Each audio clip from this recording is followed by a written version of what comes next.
The courtroom fell silent as Judge Judy's gavel hit the bench with a force that made even the camera crew jump. Marcus Wellington sat across from her, his $3,000 suit pristine, his gold Rolex catching the studio lights as he leaned back in his chair, with the kind of smirk that had intimidated housing inspectors for over 2 decades. This wasn't just any landlord facing America's toughest judge.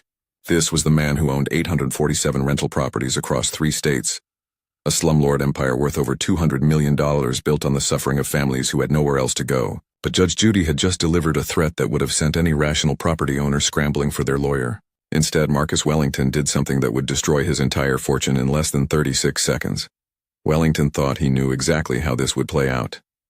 He'd faced judges before, dozens of them, and walked away with nothing more than slapped wrists and minimal fines that were simply the cost of doing business in his world of substandard housing and tenant exploitation. At 54, he'd built his reputation on being untouchable, the kind of landlord who could ignore court orders, dismiss housing violations, and laugh at tenant complaints because he knew the system was too slow and too bureaucratic to stop him. His properties were scattered across low-income neighborhoods where tenants had limited legal resources and even fewer options. Wellington had mastered the art of keeping people trapped in his decaying buildings while maximizing every penny of profit from their desperation. Judge Judy had been studying his file for 3 days straight, and what she discovered would have made most people physically sick. 23 families living without heat in the middle of winter. Children developing respiratory problems from black mold that covered entire bedroom walls. Elderly tenants forced to use buckets to catch water from leaking roofs while paying rent that consumed 80% of their fixed incomes. But the most damning evidence was sitting right there in front of her. A man who had just spent the last 10 minutes explaining to America's most beloved judge why his tenants deserved exactly what they got, because they couldn't afford to live anywhere better. Wellington had no idea that Judge Judy possessed something no other judge he'd faced had ever wielded against him. Hidden in her legal arsenal was an emergency authority that could bypass months of bureaucratic delays and seize properties immediately when tenant safety was at imminent risk. The paperwork was already prepared. The federal marshals were already on standby. The housing authority officials were already positioned outside his most profitable buildings. All she needed was one more display of the arrogance that had brought him to her courtroom. One final moment of disrespect that would give her legal justification to activate the most devastating property seizure order in television history. That's when Marcus Wellington made the single worst decision of his entire life. As Judge Judy leaned forward and delivered her final warning about what would happen to landlords who treated human beings like disposable profit margins, Wellington's face broke into that same condescending smile that had haunted his tenants for years. The sound that came out of his mouth next would echo through legal circles for decades to come and cost him everything he'd spent his career building. What he didn't know was that Judge Judy had been waiting her entire career for a landlord exactly like him, someone arrogant enough to laugh directly at justice itself. The countdown to his destruction had already begun, and in 36 seconds, the most powerful slumlord on the East Coast would become just another cautionary tale about what happens when you underestimate the woman who made a career out of destroying people who thought they were above the law. Before we dive into this incredible takedown, hit that like button if you want to see more moments where arrogant slumlords get exactly what they deserve, and don't forget to subscribe so you never miss the latest courtroom justice. Now let's see how America's favorite judge absolutely destroyed a landlord who thought he was untouchable. The hearing was supposed to be routine. Judge Judy had seen thousands of landlord-tenant disputes over her decades on television, but Marcus Wellington represented something far more sinister than the typical negligent property owner. His empire had been built systematically over 23 years, starting with a single apartment building in Newark that he'd purchased for $180,000 and immediately stopped maintaining. While other landlords at least pretended to care about basic habitability, Wellington had perfected a business model that treated human suffering as acceptable overhead. He'd discovered that low-income tenants were trapped by circumstance, credit histories, and limited housing options, making them the perfect captive customer base for his deteriorating properties. Wellington's operation was ruthlessly efficient. He owned 847 rental units across New Jersey, Pennsylvania, and Maryland, with a combined value that insurance adjusters estimated at $203 million. But his real genius wasn't in acquiring properties. It was in maximizing profit by spending absolutely nothing on maintenance while charging rent that pushed families to the breaking point. His buildings were strategic investments in desperation, located in neighborhoods where tenants had nowhere else to go and limited resources to fight back. Housing inspectors had cited his properties 1,147 times in the past 5 years alone, But Wellington had learned to navigate the legal system like a chess master, using delays, appeals, and technicalities to avoid any meaningful consequences. At 54, Wellington had built his reputation on being absolutely untouchable. He drove a $150,000 Mercedes, lived in a $2.3 million mansion in the suburbs, and sent his 3 children to elite private schools, all funded by families who lived in buildings where heat barely worked in winter, and air conditioning was non-existent in summer. His legal team consisted of 7 attorneys who specialized in tenant intimidation and bureaucratic manipulation. They'd perfected the art of making simple repairs so expensive and complicated through legal challenges that most tenants simply gave up and accepted living conditions that would shock anyone with alternatives. But Judge Judy represented everything Wellington had never encountered in his career of exploiting the vulnerable. At 81, she'd spent over 4 decades fighting for people who couldn't fight for themselves, first as a family court judge in New York, and then as television's most feared legal authority. Her reputation for destroying arrogant defendants wasn't built on theatrical performance. It was built on an encyclopedic knowledge of housing law and an absolute intolerance for people who profited from human misery. Wellington had researched her before appearing on the show, but he'd made the fatal mistake of assuming that television judges were simply entertainment personalities who couldn't actually enforce real legal consequences. What Wellington didn't know was that Judge Judy had spent 3 months preparing for this specific case after receiving a file that contained some of the most disturbing housing violations she'd ever encountered. 23 families in his Newark building had been living without adequate heat for an entire winter, with indoor temperatures dropping to 41 degrees, while Wellington collected $47,000 in monthly rent from the same tenants who were forced to warm their children's bottles over candles. The photographs in her file showed black mold covering bedroom walls where infants slept, kitchen ceilings that leaked sewage from upstairs bathrooms, and electrical systems so dangerous that fire inspectors had threatened to evacuate entire buildings. The stakes in this confrontation couldn't be higher. This wasn't just about one slumlord or even one television show. This was about a legal precedent that could change how housing violations were enforced across the country. Judge Judy had been granted emergency authority under a little-known federal statute that allowed immediate property seizure when tenant safety was deemed at imminent risk. The paperwork authorizing her to bypass traditional court procedures had been approved by federal housing officials who'd been tracking Wellington's empire for years, waiting for the right moment to make an example that would send shockwaves through the slumlord industry nationwide.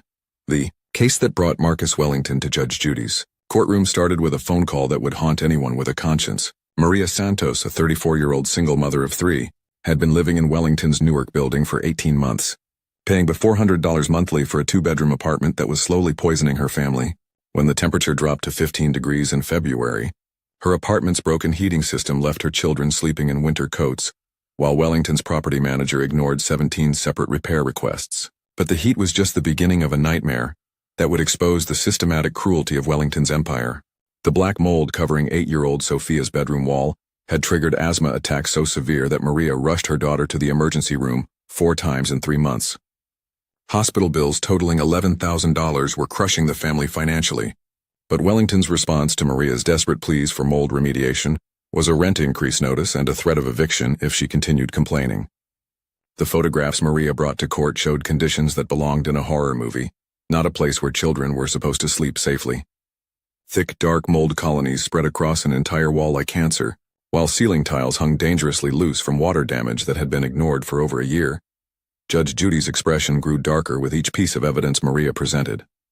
The documentation was overwhelming and damning.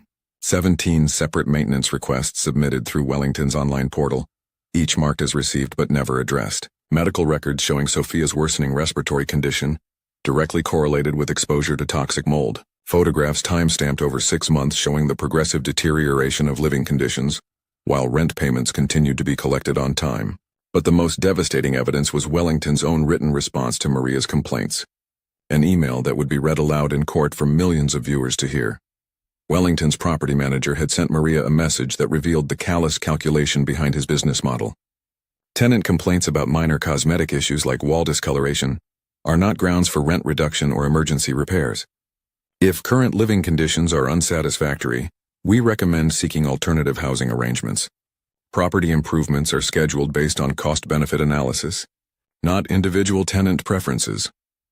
The email continued with a threat that perfectly captured Wellington's approach to tenant relations. Further complaints may result in lease termination proceedings and negative references that could affect future housing applications. Judge Judy had seen slumlord tactics before, but Wellington's systematic approach to tenant exploitation was operating on an industrial scale that shocked even her seasoned perspective. The Santos family case was just one file in a stack of 43 similar complaints that had been submitted against Wellington's properties in the past year alone.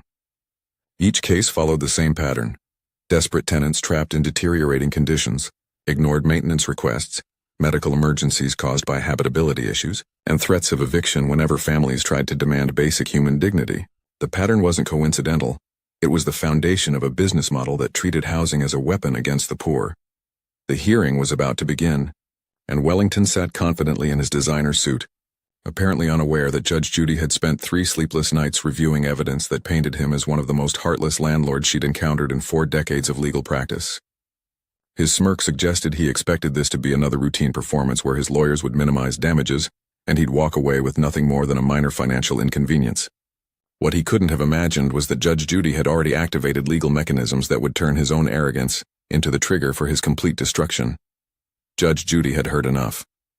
After 27 minutes of testimony about black mold poisoning children, families freezing in winter, and medical emergencies caused by uninhabitable conditions, she leaned forward with the intensity that had made her America's most feared legal authority. Her voice cut through the courtroom silence like a blade as she delivered what should have been Marcus Wellington's final warning.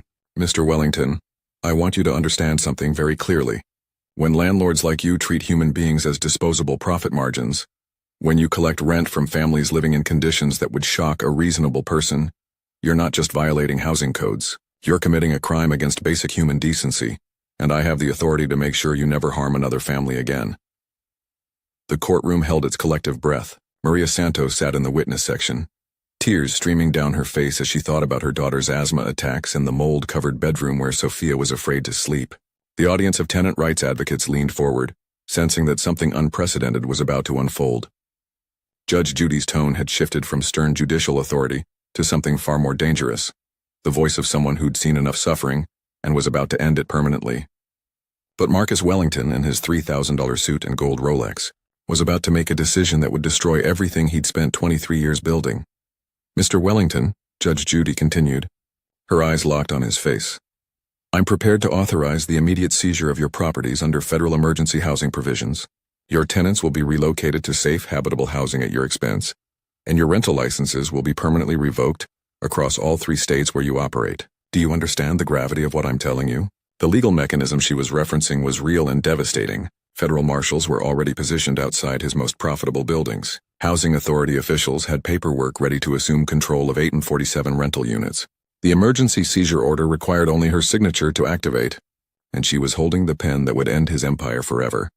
That's when Marcus Wellington made the single most catastrophic error in slumlord history.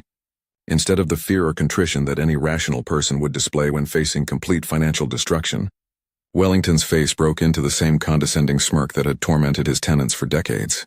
The sound that came out of his mouth next would be replayed millions of times across social media and studied in law schools as the moment arrogance destroyed a man's entire fortune. Wellington let out a loud, mocking laugh that echoed through the silent courtroom, followed by words that sealed his fate. Judge, with all due respect, you're running a television show, not a real court. You can't seize anything, and we both know these people are just looking for a payday they don't deserve. The transformation in Judge Judy's expression was immediate and terrifying. The pen in her hand moved across the seizure authorization with swift, decisive strokes as Wellington's laughter still hung in the air. Mr. Wellington, she said, her voice now carrying the cold fury of absolute authority, you just laughed your way out of a $203 million fortune. Federal marshals are taking possession of your properties as we speak. Your rental empire is finished, your licenses are permanently revoked, and you'll be personally liable for relocating every family you've been poisoning with your negligence. The timer on the courtroom wall showed exactly 36 seconds had passed from the moment his laughter began to the moment Judge Judy signed the order that would make him a cautionary tale for slumlords nationwide. Wellington's smirk vanished as the reality hit him like a physical blow. The confident man who'd walked into the courtroom believing he was untouchable suddenly looked like someone watching their entire world collapse in real time. His hands trembled as he reached for his phone. presumably to call his legal team, but Judge Judy wasn't finished destroying him. "Put the phone down, Mr. Wellington. Your lawyers can't help you now. You just laughed at justice itself, and justice is about to laugh back. Can you believe how quickly karma caught up with this arrogant slumlord?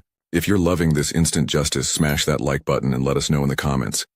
Have you ever seen someone's arrogance backfire this spectacularly? Don't forget to subscribe because we've got more courtroom takedowns coming your way." The enforcement was swift and brutal. Within minutes of Judge Judy's signature hitting the seizure order, Wellington's phone started buzzing with calls from panicked property managers across 3 states. Federal marshals were simultaneously arriving at his most profitable buildings, armed with court orders that gave them immediate authority to assume control of every rental unit in his empire. The coordination was military precise, the result of months of planning by housing authorities who'd been waiting for exactly this moment to make an example that would terrify slumlords nationwide. Wellington sat frozen in his chair, watching his $203 million empire evaporate in real time through a series of frantic text messages. Marshals at Newark building, tenants cheering, read one. Pennsylvania properties sealed, local news arriving, came another. His hands shook as he scrolled through dozens of notifications, each one representing another nail in the coffin of his rental dynasty. The man who'd spent decades terrorizing families with eviction threats was now experiencing his own form of immediate displacement. But instead of losing a home, he was losing everything. The destruction of Wellington's empire unfolded with methodical precision that would have impressed a military strategist. Property by property, building by building, his rental dynasty collapsed as federal authorities executed the most comprehensive housing seizure in television history. At 2:47 p.m., marshals took control of his crown jewel, the 84-unit Newark complex that generated $47,000 monthly. By 3:15 p.m., his Philadelphia properties worth $31 million were under federal management. The Pennsylvania Housing Authority had been preparing for this moment for 18 months, armed with documentation of 312 separate code violations that Wellington had ignored while collecting over $180,000 in monthly rent from families living in substandard conditions. Wellington's financial devastation was calculated down to the penny. The immediate seizure cost him $203 million in property assets, but the real financial catastrophe was just beginning. He was now personally liable for relocating 847 families to habitable housing at his expense, an obligation that housing officials estimated would cost him an additional $12.7 million in the first year alone. His legal team, which had once seemed invincible, was now scrambling to limit damages rather than challenge the seizure. The emergency federal authority Judge Judy had invoked was ironclad, backed by decades of legal precedent that courts had used to protect tenants from immediate health hazards. The human cost of Wellington's greed became starkly visible as tenants emerged from buildings they'd been ashamed to call home. Maria Santos stood outside her former nightmare apartment, tears of relief streaming down her face as housing officials explained that Sophia would finally have a bedroom without toxic mold.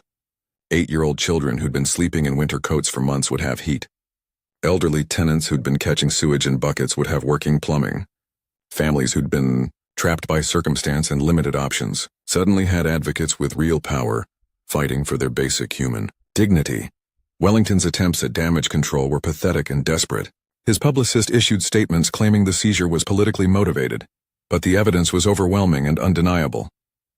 His lawyers filed emergency appeals that were dismissed within hours by judges who'd reviewed the same photographic evidence Judge Judy had seen. Local news stations ran investigative reports featuring Wellington's own tenants, describing years of neglect and intimidation. The man who'd built his fortune on exploiting the voiceless had given them the most powerful platform imaginable to tell their stories of his systematic cruelty. The aftermath of Marcus Wellington's spectacular downfall became a case study that housing authorities across the nation would reference for decades to come. Within 6 months of that fatal 36-second laugh, Wellington had declared personal bankruptcy, lost his $2.3 million mansion, and faced criminal charges for operating unsafe housing conditions. His children were forced to transfer from elite private schools to public education, while his wife filed for divorce to protect whatever assets remained from his legal catastrophe. The man who'd built a fortune on human misery discovered that karma had a perfect sense of timing and an even better sense of justice. The ripple effects extended far beyond one slumlord's destroyed empire. Housing officials in 12 states began implementing emergency seizure protocols modeled after Judge Judy's swift action. Tenant advocacy groups saw donations skyrocket as the public rallied behind families who'd been trapped in uninhabitable conditions. Law schools added the Wellington case to their curricula as an example of how emergency housing authority could protect vulnerable populations when traditional bureaucratic processes moved too slowly to prevent imminent harm. Judge Judy's legacy was cemented, not just as television's toughest judge, but as someone who'd used her platform to deliver real justice for people who needed it most. The emergency federal authority she'd wielded wasn't theatrical television drama.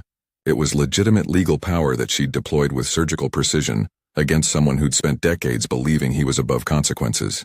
Maria Santos and her daughter Sophia moved into a safe, mold-free apartment paid for by Wellington's seized assets, while 846 other families experienced the dignity of habitable housing for the first time in years. Wellington himself became a cautionary tale whispered among property owners who'd been